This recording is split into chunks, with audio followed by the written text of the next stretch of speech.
Hello everyone, I am Deepika and today we're going to do types of poems. In this video, I'm going to tell you 6 types of poems, how they are written, what exactly is there in those poetry and what exactly can be the rhyme scheme of those poetry. So let's get started. The first one is acrostic. In this poetry what happens, जैसे कि आप देख सकते हैं यहाँ पे मैंने एक स्टैंजा लिया है एक पोइट्री का which has been written by John Keats and this is from Georgiana Augusta Keats. So इसमें जो ये 5 लाइन है, अगर आप इनको देखेंगे बहुत ध्यान से, शुरू में मैंने हाईलाइट कर रखा है kind, enchanted and take sons. So ये जो कंसेक्यूटिव लाइंस में फर्स्ट अल्फाबेट जो है ईच लाइन में एक वर्ड की तरह एंड में लिखा आ रहा है, जैसे कि आप देख सकते हैं ये लिखा हुआ है KEATS Keats.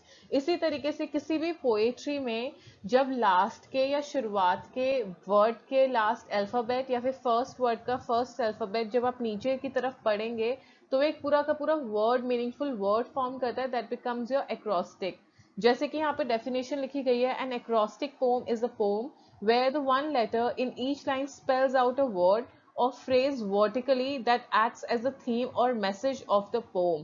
So this is very important to notice that it acts as a theme or message of the poem. So here we're going to the poetry says Keats, so we are going to study about Keats here. Similarly, जो भी आपकी poetry का message होता है या फिर जो भी आपकी पोइट्री की थीम होती है उसके बारे में जो वर्टिकली हम पढ़ते हैं अल्फाबेट्स को, जो हमारा वर्ड निकल के आता है या एक लेटर निकल के आता है वो उसको सिग्निफाई करता है, उसको सिंबलाइज करता है. So this was your acrostic. Next is your sonnet, a short rhyming poem with 14 lines. Sonnets use iambic meter in each line and use line ending rhymes. So एक जो sonnet होता है, जो आपकी sonnet 14 लाइंस का वो consist करता है. जैसे कि आप यहाँ पे गिनेंगे, ये जो एक मैंने सोनेट रखा है यहाँ पे, इट हैज 14 लाइंस और इट्स रिटन आयम्बिक पेंटामीटर, साथ में एंडिंग राइम्स. ये जो आपकी जो दो ये कपलेट दिख रहे हैं आपको, वुड फुड, ये राइम कर रहा है. इसकी एक बार राइमिंग स्कीम देख लेते हैं. Drink can be are A, rain can be B, sing can be A, again can be B. So A, B, A, B. Similarly, you can see what is the rhyme scheme of the entire sonnet. So it consists of 4 lines. और बहुत ज़्यादा famous थे Elizabethan time पे, अगर आपने पढ़े होंगे Shakespearean sonnet, Spenserian sonnet and Petrarchan sonnets as well. Petrarch का इन्फ्लुएंस था शेक्सपियरन सोनेट पे, but then he did some modification in his rhyme scheme Shakespeare. And similarly स्पेंसियरन जो आपके सोनेट होते हैं उसमें भी थोड़ी सी मॉडिफिकेशन है, but they always consist of 14 lines. They can have different rhyme scheme depending on the kind of the sonnet you're studying. Example, अगर आप शेक्सपियर का पढ़ रहे हैं तो थोड़ी आपकी rhyme scheme different होगी than Spensieren's sonnet. So that was about the sonnets. Next is your limerick. It is a 5-line witty poem with a distinctive rhythm. The first, second and fifth lines, the longer lines rhyme. The third and fourth shorter lines rhyme. So देखिए, आप अगर देखेंगे यहाँ पे आपकी first, second and your fifth line, they are longer plus they are rhyming. Link, drink and blink. So ये आपका A हो सकता है. डिस्प्यूट मूट ये आपका बी हो सकता है. सो यहाँ पे यही बोला गया है, the rhyme scheme is A B B A which we have written here. So ये विटी पोम होती है, मतलब आप 5 लाइंस में कुछ विटी, ह्यूमरस, फनी ऐसा कुछ कह देते हैं, जिसमें कि जो आपकी फर्स्ट 2 लाइंस होती हैं और लास्ट लाइन होती है, फिफ्थ लाइन, वो हमेशा लॉन्ग होती हैं compare to the third line and the fourth line. जैसे कि आप यहाँ पे इस पर्टिकुलर लिमरिक को देख रहे हैं, इसमें इसी तरीके से लिखा गया है, there was once a fellow named Link and coffee in all he would drink. He was quick to dispute any point that was moot. He would just disappear if you blink. So this is your limerick. बहुत funny तरीके से distinctly एक rhythm होती है इसमें जो ये लिखी गई है. So that's limerick.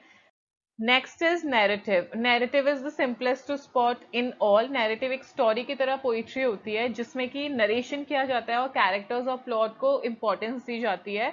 It can be dramatic with objectives and diverse character. तो जो आपकी पोइट्री में ही आपको कैरेक्टर्स दिखा दिए जाएंगे, आपको प्लॉट बता दिया जाएगा. सो बेसिकली जैसे कि आप नॉवल में पढ़ते हैं, किसी नरेशन को कहीं पे पढ़ते हैं, यहाँ पे पोइट्री की फॉर्म में जब नरेशन किया जाता है उसको हम बोल देते हैं नैरेटिव पोम.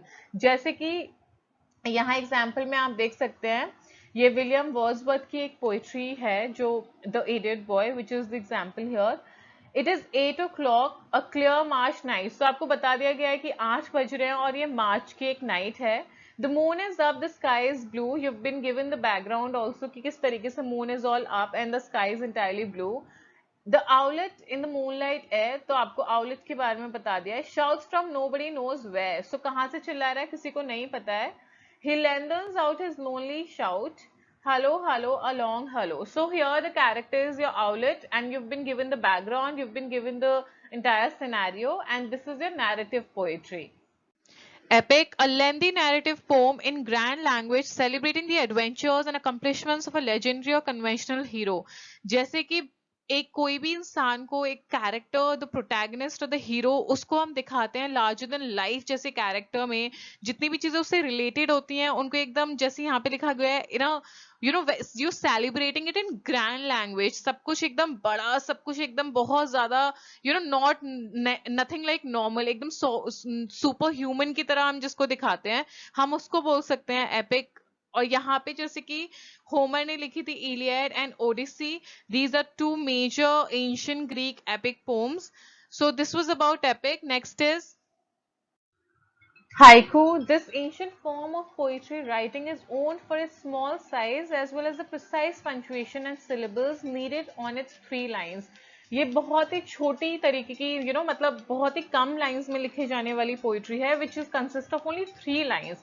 पहला पॉइंट। दूसरा पॉइंट, अगर आप इन चारों के चारों एग्जाम्पल्स को देखेंगे जो मैंने यहाँ पेज पे रखे हैं, आप देखेंगे कहीं पर भी कोई भी एक्स्ट्रा पंक्चुएशन मार्क नहीं है किसी भी लाइन के बीच में, it's all at the end. यहाँ पे आपको एंड में दिखेगा, यहाँ पे भी, and similarly in the other two as well. तो एक जो very crisp, precise, lucid kind of writing इसको बोल सकते हैं हम, कि बहुत ही कम शब्द में, कम लाइंस में अपना आइडिया जब हम आपको when you want to convey something in very less words, less lines, this is when you use it, and it's an ancient form of poetry। मतलब काफी पुराने टाइम पे, ancient old times पे लिखी जाती थी, and this is called haiku। So this was all about it। I hope आपको 6 के 6 जो forms of poetry मैंने यहाँ पे समझाई हैं आपको समझ आई हो। And if you like the video, kindly like it, share it with your friends, subscribe to my channel. Do not forget to hit the bell icon so that you are always updated whenever I upload a new video. And also keep watching. Thank you for watching and much love.